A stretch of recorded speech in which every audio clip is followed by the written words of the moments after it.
Dwayne Davis, also known as Keefy D, says that rapper Sean Diddy Combs was also involved in that murder of Tupac Shakur. Welcome to Watch Mojo, and today we're exploring the history between Sean Diddy Combs and Tupac Amaru Shakur. You know what I mean? It's between me and him, and only he knows. Part 1. A Tale of Two Coasts. Before Diddy and Tupac were household names, there was already a long-standing feud between the East Coast and West Coast hip-hop scenes. What? Wait.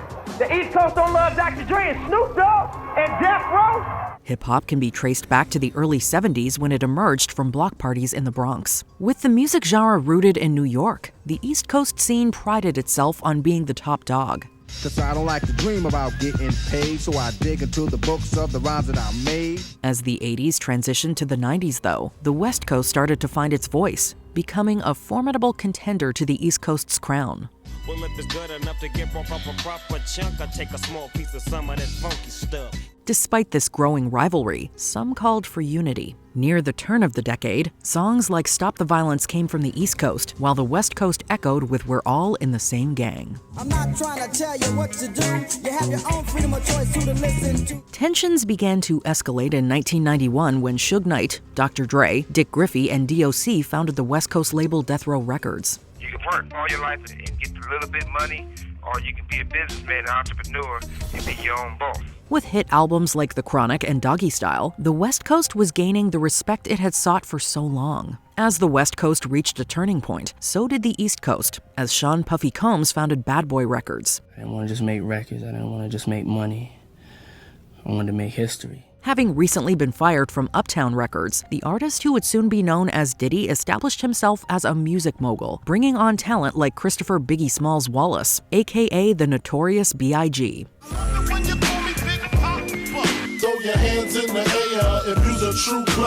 Despite being born in New York, Biggie spent some time in Los Angeles, where he befriended another rising rapper named Tupac Shakur. Introduced through a drug dealer, Biggie would crash on Shakur's couch in California. Shakur also visited Biggie in New York. They just had a lot of fun around each other. At one point, Biggie asked Shakur to be his manager. Shakur suggested he stick with Diddy, saying, quote, "He will make you a star." Regardless, their friendship wouldn't survive the East-West rivalry. While in New York on November 30th, 1994, Shakur dropped by Quad Studios with an entourage, including rapper Randy Stretch Walker. Confronted by three men in the lobby, Shakur was shot multiple times. He come out, look around, stick up the middle finger. They put him in the ambulance. Although it seemed like a robbery, Shakur grew suspicious when Diddy and Biggie arrived on the scene with James Jimmy Henchman Rosemond, the latter of whom had called him to Quad. Shakur became convinced that Bad Boy had set him up. I like to share my experiences in the game and my lessons and my rules and my knowledge on the game with him. You know what I mean? He owed me more. Following the shooting, Shakur was sent to prison for sexual abuse in early 1995. Diddy visited Shakur during his incarceration, claiming Bad Boy wasn't behind the shooting. This did little to ease Shakur's suspicions. The beef reached a boiling point in August 1995. After seeing Shakur in prison, Suge Knight headed to the Source Awards. First of all, I'd like to thank God. Second of all, I'd like to thank my whole entire Death Row family. Accepting Motion Picture Soundtrack of the Year, Knight threw shade at Diddy, who seemingly took the high road in another speech. I'd like to tell Tupac to keep his guards up. We ride with him.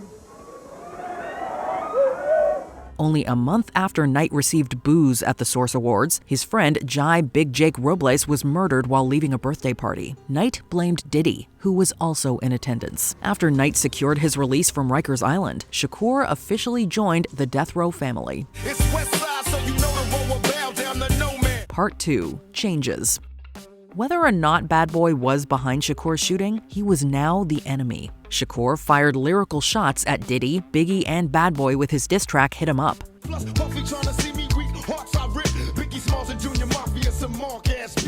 Some theorized that Biggie referenced Shakur in the song Long Kiss Goodnight. A flaming jet, aiming at. Maniac next, put my name in rest. While war had been declared, Shakur didn't come off as fazed. Having survived multiple shootings and incarcerations, a part of Tupac seemed to think he was invincible. Shakur's luck ran out in Las Vegas on September 7, 1996. After getting into a fight with gang member Orlando "Baby Lane" Anderson at the MGM Grand, Shakur headed to a nightclub with Suge Knight. At a stoplight, a Cadillac pulled up to their vehicle. Shots were fired, with Shakur getting hit 4 times. But police still have no leads on a suspect or motive. 6 days later, Shakur died in the hospital. In February 1997, Diddy and Snoop Dogg, himself a West Coast artist, appeared on The Steve Harvey Show together. There ain't no East Coast, West Coast beef. I swear. We ain't coming to talk about nothing behind us. We come to talk about what's ahead of us. Both also held a press conference pleading to end the rivalry between the East and West Coasts. Snoop said, quote, "I don't want to talk about yesterday. I want to talk about tomorrow. We've got to come together, shake hands, call for peace, and move forward." We're here to make a difference, you know what I'm saying? So we want y'all to stay in school and keep y'all heads in y'all books. The violence didn't stop, however. On March 9th, that same year, Biggie was fatally gunned down in Los Angeles. Los Angeles police are investigating the shooting death of rapper Notorious B.I.G., also known as Biggie Smalls. With many believing Bad Boy assassinated Shakur, Biggie's shooting was seen as retaliation. Tupac and Biggie's deaths were the climax of the East-West rivalry, with more artists calling for peace over the following years. Part 3. Who Shot Ya? Animosity between the East and West Coasts has died down since the 90s. With Tupac and Biggie's murders going unsolved for years, though, a shadow of doubt continued to loom over both coasts. We know who's responsible for this. The problem we have with this case is we don't have anyone willing to come forward and testify to it. In a 2002 Los Angeles Times article entitled "Who Killed Tupac Shakur?", investigative reporter Chuck Phillips suggested the shooter was Orlando Anderson, who died in 1998. Phillips also implied that Biggie put a $1 million hit on Shakur, supplying the murder weapon. While Anderson and Biggie had denied involvement, the article renewed interest in the case. The LA Times retracted the article in 2008 after Diddy accused the outlet of falsely connecting him to Shakur's death. Diddy stated, quote, "It is beyond ridiculous and completely false," calling the Times, quote, "irresponsible." We don't even entertain nonsense, my brother.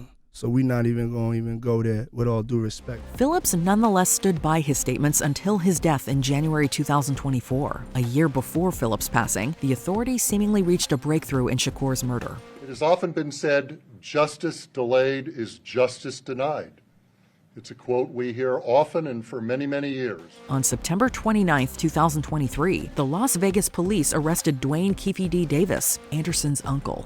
A grand jury indicted Dwayne Davis on one count of murder with a deadly weapon. It wasn't the first time Davis's name had come up in Shakur's case. In 2011, LAPD detective Greg Kading, who had investigated Biggie's murder, published a book alleging that Diddy offered Davis a cool $1 million to take out Shakur and Suge Knight. Murders are related in the sense they both were a result of the conflict that was going on between the two different record labels. While Davis had been on the authorities' radar, the gang leader managed to avoid incarceration until he started openly talking about Shakur's death. This included a 2019 tell-all memoir, which paved the way to his eventual arrest. Davis's trial is set to commence in March 2025. Despite Davis's past claims that Diddy was involved, the Las Vegas police have never considered him a suspect. I just don't see any proof of it. I don't see it leading anywhere other than the real story, which is that the murder took place with Orlando Anderson. Despite Davis's past claims that Diddy was involved, the Las Vegas police have never considered him a suspect. Many doubt Diddy's connection given the lack of evidence. Davis isn't the most reliable or consistent witness either. Likewise, it's difficult to back up the theories that Suge Knight ordered Biggie's assassination. In any case, Diddy and Knight haven't wiped their hands of any legal trouble. Following a hit and run in 2015, Knight was sentenced to 28 years in prison. Developing news now, former rap mogul Suge Knight is headed to prison for voluntary manslaughter. Parole won't be on the table until October 2034. Meanwhile, Diddy was arrested in September 2024 amid widespread accusations of abuse and sex trafficking. Over 100 have taken legal action against Diddy.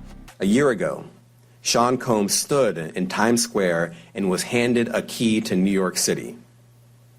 Today, he's been indicted and will face justice in the Southern District of New York. Before we continue, be sure to subscribe to our channel and ring the bell to get notified about our latest videos.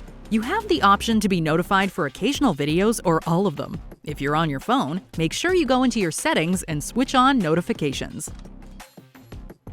While Diddy is facing charges for his alleged history of sexual misconduct, that doesn't mean people have forgotten about the Tupac conspiracy theories. Fellow rappers like Eminem, J.I.D., and 50 Cent continue to point fingers at Diddy. But I ain't trying to beef with him cause he might put a hit on me like KVD. Get him. Crime scene investigator Cheryl McCollum, who worked on Shakur's case, also believed Diddy played a role. Somebody close to him knows his whereabouts on that day, that time, and that location. Tupac's family has pushed to reopen the case, although his stepbrother Mopreme Shakur says it is not about that guy specifically.